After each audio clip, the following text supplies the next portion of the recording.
à 21h10 et c'est évidemment sur i24 News. On va passer tout de suite à la culture.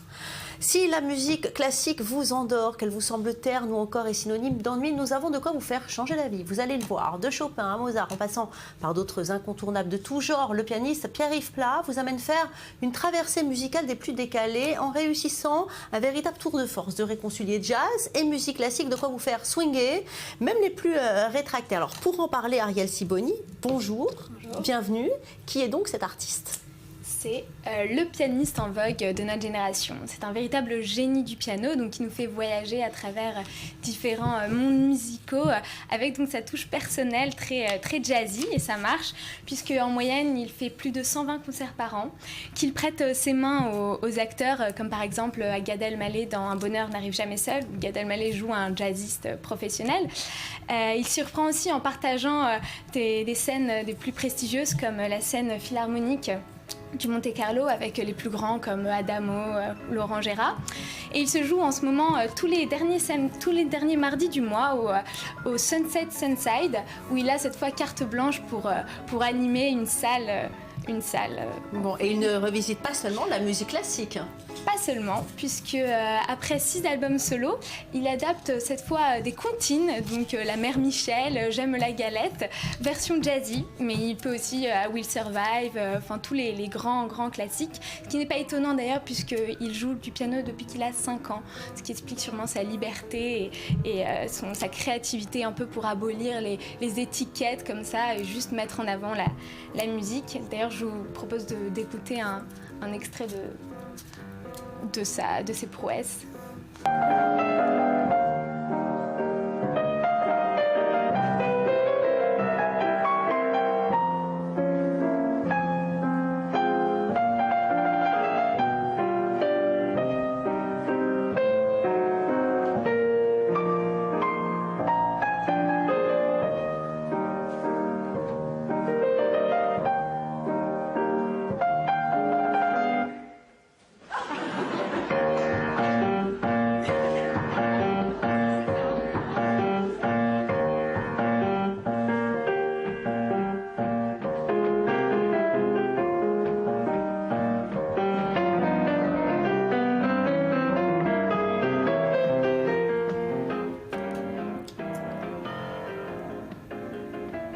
Et oui, Ariel, on voit qu'il s'amuse beaucoup. Et justement, nous sommes par Skype avec Pierre-Yves Pla. Bonjour, merci d'avoir accepté notre invitation sur i24 News.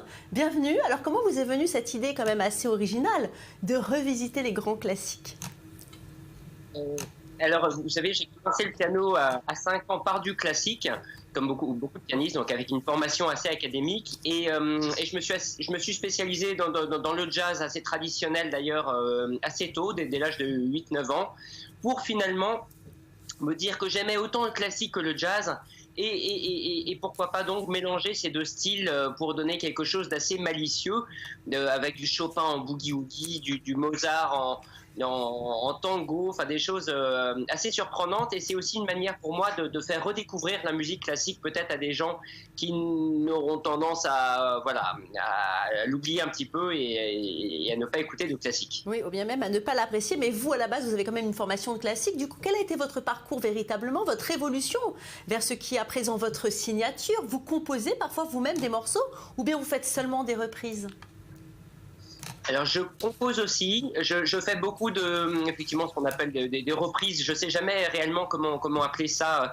Au début j'appelais ça des arrangements. Après mais je trouvais que c'était pas forcément très beau comme terme. Je parlais plus de réarrangement, de réinterprétation de classiques ou de recréation, parce que pour moi il y a vraiment une part presque de composition, de recréation. Et finalement j'aime bien le terme récréation, parce que pour moi ce que je propose aujourd'hui, après cette formation classique, après cette formation jazz, c'est vraiment une véritable récréation que j'offre en concert. Et donc il y a à la fois de l'humour, il y a du malice, il y a du jeu, il y a du show, puisque c'est vraiment un one-man show musical au piano, voilà, que l'on peut entendre un petit peu partout. Donc et cette réinvention, justement, les gens, comment le prennent-ils en général ? Je pense qu'ils le prennent plutôt bien. Enfin, j'ai l'impression que ça marche bien et surtout je vois l'impact que ça a. Alors c'est sûr que dans le milieu du classique ou des puristes, je pense pas forcément être reconnu, on va dire. Dans le milieu du jazz non plus, mais dans le milieu finalement du grand public, en tous les cas, je crois que je donne beaucoup de plaisir et c'est ça le plus important. Pour moi, la musique, c'est vraiment un partage et l'idée, c'est de donner, si j'y arrive, et j'espère que c'est le cas, un petit peu de bonheur. Et puis, on voit quand même qu'il y a une certaine reconnaissance puisque je fais de plus en plus de concerts, quasiment maintenant 120 par an, dans des salles très variées, parfois de tout petits clubs de jazz à des énormes théâtres, les Corégies d'Orange avec 8000 personnes, 3 millions de téléspectateurs. Donc en fait, le public, je crois, est au rendez-vous. Merci beaucoup Pierre-Yves Pla. Merci en tout cas du bonheur, vous nous en avez donné sur le plateau de Société. Merci Ariel Sibony. Voilà, c'est fini pour aujourd'hui. Merci à vous de votre fidélité à nos programmes. Vous regardez I24 News ce soir 19h, Paul Amar, 20h, Jean-Charles Banoun. Ne ratez pas reportage ce soir à 21h. Quant à nous, on se retrouve demain pour un nouveau direct.